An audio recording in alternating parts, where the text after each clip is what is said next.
So we are just wondering what's the deal? What's the differences? And how are we getting through them? How are we? I don't know. Like, how are we? We have straight people, bisexual, Don't forget them. pansexual, Hey. and there's one more. What am I missing? Queen, what am I missing?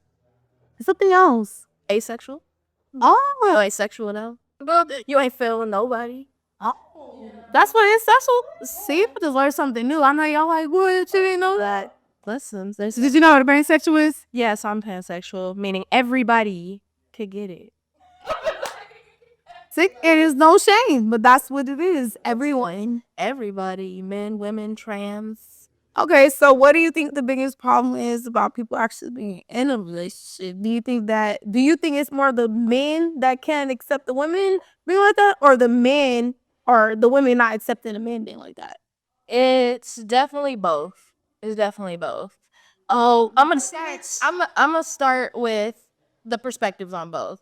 So I feel like for men, when it comes to them being in a relationship with a woman, they have like this expectation of what a woman is supposed to be doing. She should be submissive and all this, yada yada yada.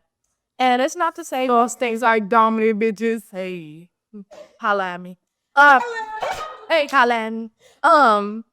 But I just think like a lot of men have a misconception of where women are today. Like, we're not where we were 50 years ago. Like, women can work, women can own their own businesses, they can Had a bank account. excel in their careers, surpass their partners, you know. And you know that we couldn't have our own bank accounts in like that was just the 1960s. My mama was born in 1972. That's recent as shit. Yes. So I think like there is this old patriarchal mindset that's still active in a lot of men, and they don't understand like the times have changed and the women are not that. Like, they only were getting married in these situations because they couldn't. And I'm like, they couldn't have a bank account. They couldn't do the things that they used to do, you know? So I think that's one thing. I just feel like men are kind of behind in that way where the emotional intelligence of what women have been working on the past couple years, men are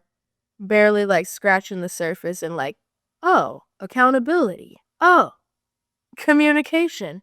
Yeah, all those things. Communication. And then I think on the women's end of the spectrum, where it's like, I think, you know, women sometimes we have to understand like we are leaders. Stop acting like you're so damn submissive when you need to take lead in your life. And it doesn't matter what your gender is because we're all leaders in our own world and we just need to figure out how to lead in the direction of our purpose. But I think women sometimes are fearful to be in their own power or their own leadership, and they're waiting for a man to validate them through marriage, through the family, and all those roles. And it's like beyond that role, what else? What are you here for? Your goal, your personal thing. So I think sometimes women kind of get trapped in this like fairy tale shit, and it's like there's more. I'm like, there's more.